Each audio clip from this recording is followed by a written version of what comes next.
Hello everyone, welcome to another video. We're here at my team's training camp, Team UNC, and we're at the base of Cormac Climb. As you can see, we're passing the Cormac road sign right now.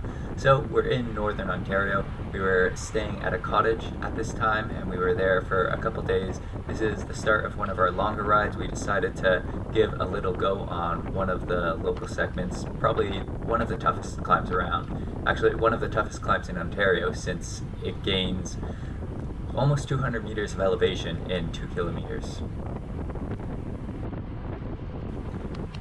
Right now we have Jack on the front pulling the group, then behind him there is Alessandro, behind him is Dan, behind him is Peter, and then behind him and in front of me is Logan, and then the last man in the train is Zach. The draft is really important into the base of this since we want to come in with a lot of momentum, and even the start of the climb isn't too steep. You can see I just pressed the lap button on my computer, but in reality the segment started quite a while ago. This is classic me being very prepared, knowing exactly where the segments start before I try to do efforts on them. The current segment holder is one of the strongest guys in Ontario named Jeremy Ray. He is essentially a world-class athlete who, he's not a professional or anything, this is just something he does in his spare time. And just to give you guys an idea of how strong Jeremy is, we had 7 guys leading into this climb, so a huge boost in momentum compared to what he had when he was doing it alone, and I still had pretty much no confidence we would actually be taking the segment.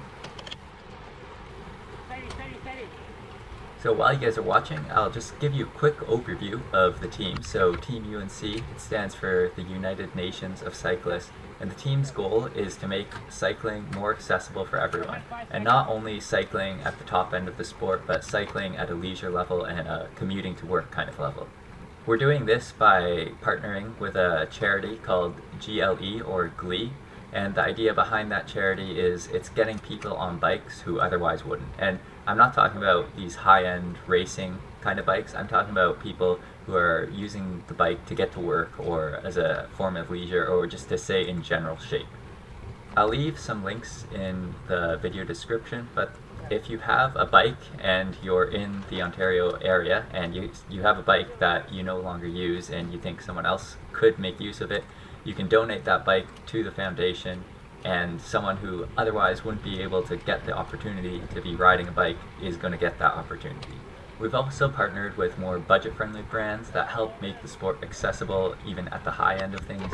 So the main example of this is Windspace. They're creating great products at a pretty good price, considering you can get a pair of wheels for around $1,000 when other companies are selling the same product for double the price, if not more.